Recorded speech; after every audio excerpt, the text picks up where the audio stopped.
Salut à tous les amis, j'espère que vous allez bien. On se retrouve aujourd'hui pour une nouvelle vidéo. Alors dans cette vidéo, nous allons revenir sur toutes les dernières infos.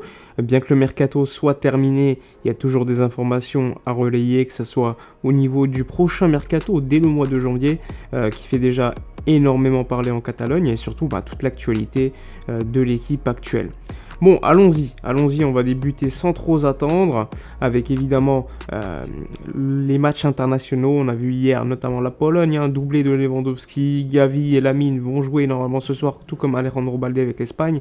Koundé, pas de blessure, Christensen non plus avec le Danemark, donc ça c'était le plus important, tout comme De Jong, tous les joueurs qui ont participé à des matchs en sont sortis indemnes, donc aucune blessure. Et je pense qu'en temps de trêve internationale, c'est le plus important. En tout cas, pour l'instant, aucun problème.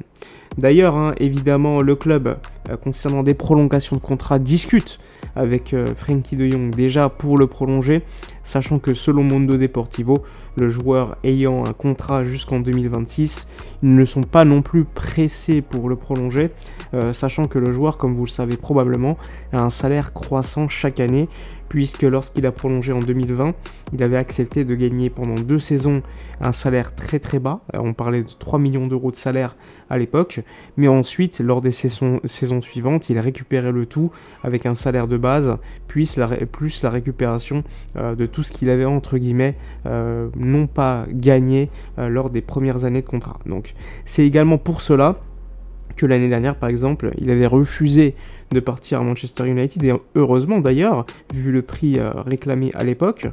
Et donc, pour cela, il avait refusé de partir, sachant qu'il avait déjà aidé le club. Et après, on lui demandait tout simplement de partir, donc ça n'avait pas été clairement élégant de la part du club. Donc aujourd'hui, ce qu'on sait, c'est que Deco, le directeur sportif, a comme principal objectif de le prolonger à long terme, sachant qu'il est encore très jeune. On parle d'un joueur, je crois qu'il a 24, 25, 26 ans environ. Donc il est à la fleur de l'âge. Il y a encore énormément d'années pour lui au club. Sachant qu'il lui reste encore 3 ans de contrat. Normalement, pour les négociations de contrat, ça commence à parler en moitié de saison de cette saison. Donc normalement, je pense qu'à partir de février-mars, ça va commencer à discuter de manière beaucoup plus concrète, puisque le club ne veut pas que le joueur puisse partir à une saison, par exemple, de la fin de son contrat, où le prix serait beaucoup moins élevé, ou encore libre. Donc c'est à partir du mois de mars, à mon avis, que ça va discuter de manière active, afin de pouvoir le prolonger, avec évidemment, un petit peu à l'instar de Ter Stegen il y a quelques semaines, le prolonger avec un salaire moins élevé lors des premières saisons, puis qui montera petit à petit avec le statut qui déjà actuellement est très élevé et qui va continuer à grandir à mon avis. C'est important puisque pour moi c'est le leader de l'équipe, aujourd'hui en tout cas, en termes d'âge, techniquement, tactiquement. Aujourd'hui on le voit au début de saison, c'est pour moi le meilleur joueur de l'équipe. Je pense qu'on est tous d'accord pour cela. Donc ce serait dans la logique pour le club de, on va dire, s'assurer que le joueur va rester encore très longtemps au club et pour le long terme. D'ailleurs, le joueur, à chaque fois qu'il s'est exprimé de manière publique, a toujours exprimé sa volonté de rester à long terme. Donc ça serait logique que ça soit récompensé, entre guillemets, par une prolongation de contrat de nouveau à long terme, sachant que le milieu de terrain est quand même très très assuré, quand tu vois Gavi, Pedri, De Jong, Gundogan qui va à mon avis pouvoir jouer encore 1 ou 2 saisons environ. Donc là, tu vas quand même un milieu de terrain plutôt tranquille, sachant que le club, déjà pour le mois de janvier, cherche un numéro 6 remplaçant, voire titulaire, afin de pallier à ce poste-là, puisque Xavi l'a exprimé en conférence de presse, il estime que tous les postes sont doublés, sauf le poste de numéro 9 pour l'instant, sachant que Victor Roque arrive en janvier, c'est réglé, et qu'il y a également le poste de numéro 6 qu'il doit évidemment doubler. Et au poste de numéro 6, le titulaire actuellement, entre guillemets, même si c'est plutôt un double pivot en réalité, eh bien c'est Romeu. Et Romeu, qui a évidemment un certain âge aussi, le club va chercher déjà à trouver un joueur, on va dire, qui pourrait apporter en sortie de banc, voire titulaire, à un moyen terme. Donc les joueurs qui ont été évidemment cités par la presse, il y en a beaucoup. Tu as un joueur là qui joue à Corinthians, qui est très très jeune au Brésil, qui s'appelle Moscardo, qui a été cité. Tu as Fabrizio Diaz, un Uruguayen, également cité, qui a déjà été évoqué pendant de longs mois par la presse.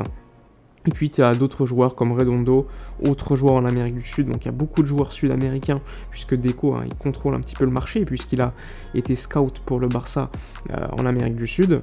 Et surtout, après tu as des joueurs un peu plus connus en Europe, comme Florentino Luis de Benfica, Palhinha de Fulham qui a failli aller au Bayern, mais là je pense que ce serait beaucoup trop cher. Moi personnellement je kifferais le prendre, hein, mais c'est très cher.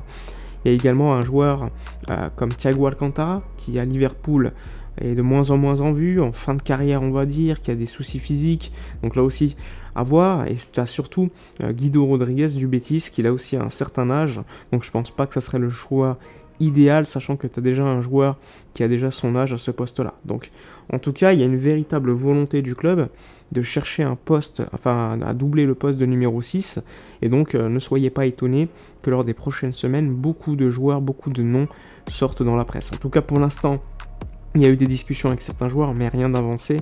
Donc pour l'instant, on va juste citer cette volonté de trouver un joueur pour ce poste-là. Mais pour l'instant, rien d'avancé avec quelconque piste. Sachant qu'on est encore très tôt, on est en septembre, mais ça prépare déjà le mois de janvier pour compléter l'effectif avec évidemment un milieu de terrain supplémentaire, sachant qu'on a déjà beaucoup de milieux, et ça c'est quelque chose à noter aussi.